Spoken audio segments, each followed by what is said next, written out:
Hey guys, today I'm filming a first impression and follow-up on a foundation. I recently filmed one of these videos on the Lancome Tint Idole Ultra 24-hour makeup. If you guys have not seen that video, I will go ahead and have it linked up here. But today's first impression and follow-up is going to be on the MAC Studio Fix Fluid Foundation.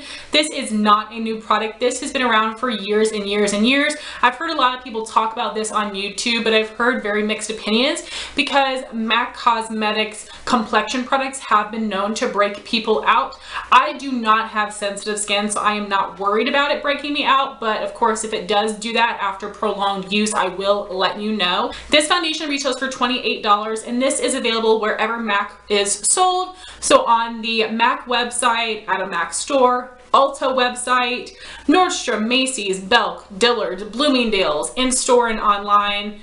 MAC is available at several different places. This foundation comes in 42 shades, which I think is incredible. MAC does a great job in all of their products, having a very extensive shade selection. So there are foundations for people very fair like me and also for very deep complexions. I have the shade NC15, which is the color I wear in the Pro Longwear Concealer, which I use on my blemishes. So I'm hoping that the shade is going to match me really well. So really quickly, I wanted to talk about the MAC shade selection because their shade names can be kind of confusing. So I have a warm skin tone, but my shade is NC, and I don't know all the details behind it. I've heard kind of mixed things, but basically what you need to know, if you have a warm undertone, get an NC foundation. If you have a cool undertone, get an NW foundation.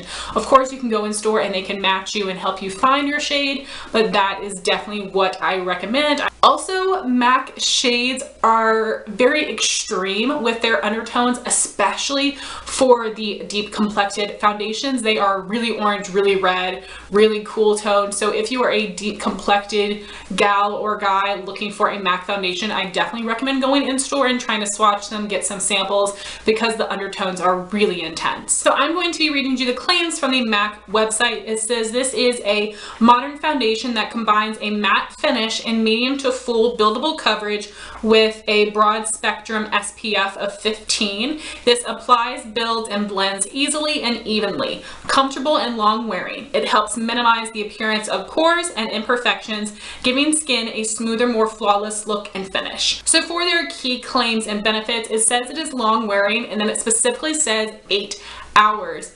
That is so realistic. All of these crazy companies that put 24-hour claims on their products, it's not realistic, but 8 hours definitely is. I hope it can last longer than that because I wear my makeup for a lot longer than that. So we'll definitely put that to the test today. It also says this has all-day oil control.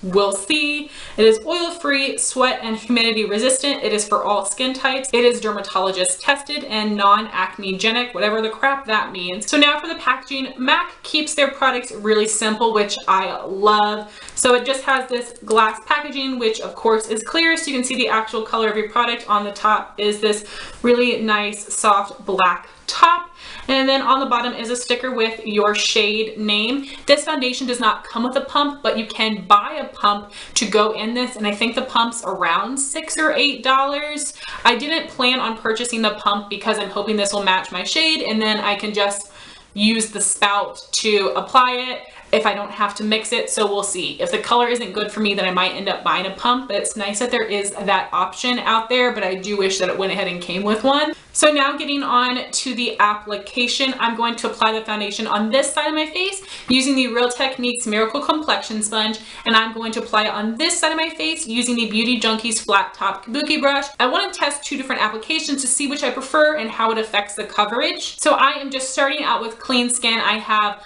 cleansed and moisturized my skin. I did not apply any primer. So because this doesn't have a pump, I'm just going to be putting my finger on the spout, and this is just one little dab here. The color looks nice, light and yellow, and it seems not a super thick consistency, but it isn't thin. As you can see, it isn't dripping down my hand.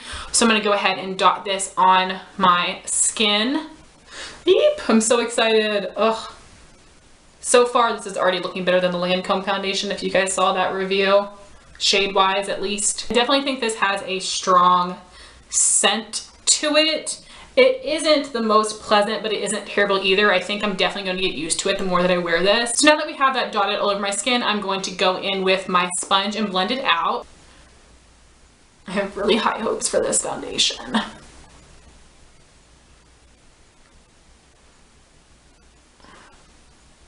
Seems to be blending quite easily. I would say that one layer right now I'm getting light medium because it is starting to cover up my redness and some of my freckles, but of course I can still see them coming through. So here's what my skin looks like with one layer applied with a sponge versus no foundation. So I'm going to go ahead, dot foundation on this side and blend it out with a brush. So now that we have that all dotted on, I will be taking my brush and going ahead and blending this out. And of course it is blending really easily with a brush as well. So here is one layer with a sponge. Here is one layer with a brush. I think that the coverage is the same. So now I'm going to apply a second layer to see if this is buildable. So here's 2 layers of foundation with a sponge versus 1 layer with a brush. So here's 2 layers with a sponge versus 2 layers with the brush.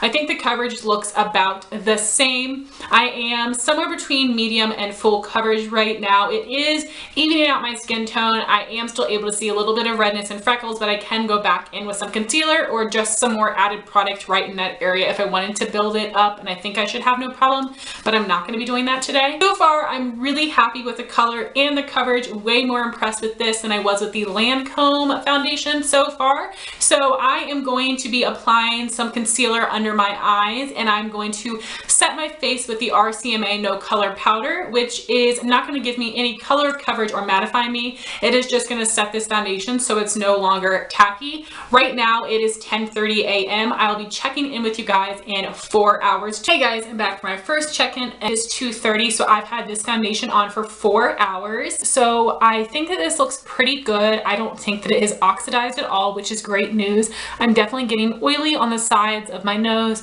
my chin, and my forehead. So I'm oily throughout my T-zone after 4 hours.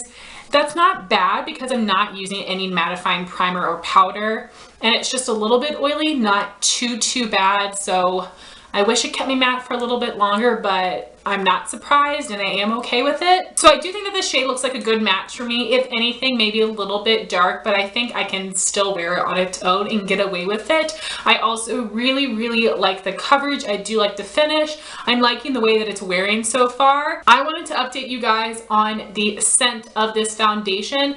I didn't think it was gonna bother me that much. You guys, it's been 4 hours and I can still smell this on my face. Even though I have set my face with powder and put on all of my cheek products, I can still smell it, and it smells very strong. It smells like a mixture of baby powder and paint. Not good. And now that I'm thinking about it, I guess I've heard about people saying it has a scent, but like, this is really strong. My Pro Longwear concealer does not smell this strong. I definitely understand why this foundation breaks people out. If you have sensitive skin, stay away from this because this scent is so strong and it absolutely lingers.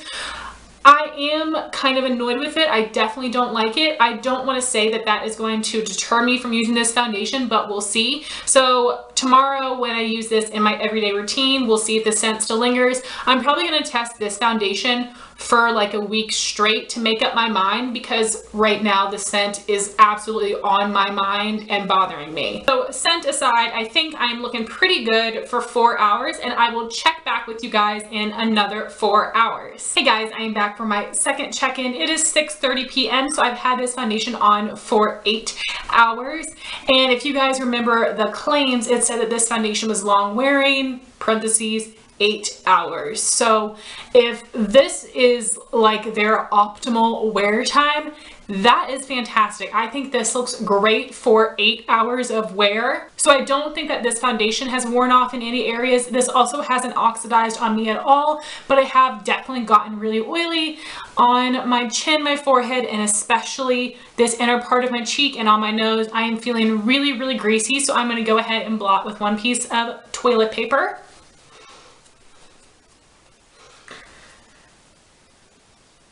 So there isn't even really much transfer at all onto this piece of toilet paper. Also, I wanted to update you guys on the scent. I no longer smell it, which is great, but smelling this foundation on my face for 4 hours is still way too long, so I'll definitely be interested to see what the scent is like tomorrow in my everyday routine. So far, I do have to say that I'm definitely impressed. It is holding up against my oil, I'm pretty sure just as well as my Estee Lauder Dubwear, which I think is pretty darn good. So I'm going to have a text post at the end of the night once it's been 12 hours, and then I will see you guys tomorrow for the follow-up.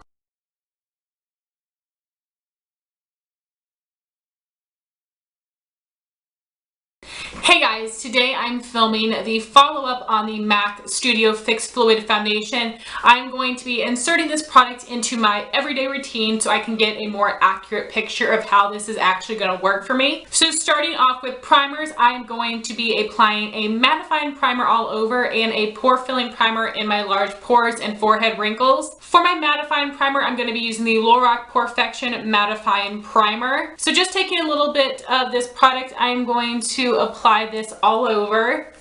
For my pore filling primer, I'm going to be taking the Makeup Forever Smoothing Primer. So just taking some of this on my finger, I'm going to press it into my large pores and then smooth it over towards the outside of my face. So now that I'm finished with the primers, I'm going to move on to foundation. So yesterday I tested this foundation with a sponge and a brush. I found that they gave about the same coverage, but I prefer the application using the sponge, so that is what I'm going to use today. So now that I have that dotted on one side of my face, I'm going to take my sponge and blend it out. So here is one layer of foundation on my entire face. And here's what 2 layers of foundation looks like on my face. I would definitely say right now we have somewhere between a medium and full coverage. It did cover up most of my redness and my freckles, and it did completely even out my skin tone. I think this is looking a tiny bit dark, but honestly it isn't dark enough to bother me. And once I put my face powder on, I think that will lighten up. So I'm going to go off camera and apply my under eye concealer and setting powder. So now that we've applied under eye concealer and setting powder, it's looking really bright. I usually do a couple of different things, but today I just did one, so it's not looking like normal. But regardless, onto my face powder, I'm going to be using the Maybelline Fit Me Matte and Poreless in the shade 100 Translucent, which is not actually translucent, it's fair with a yellow undertone. I'm going to apply it with the Real Techniques powder brush. Because this is such a big fluffy brush, it is mostly going to be setting my face. It isn't going to be packing on a bunch of coverage, but it will probably give a little bit more coverage and definitely some color. You can see that it's already lightening the foundation. So here's my face looks like after it has been powdered. As you can see, it did definitely lighten the look of my foundation. Right now it is 10 a.m. I'm going to check in with you guys about halfway throughout the day to give you all my final thoughts. Hey guys, I am back to give you my final thoughts on this foundation. It is 4:30 p.m. so I've had this foundation on for 6.5 hours.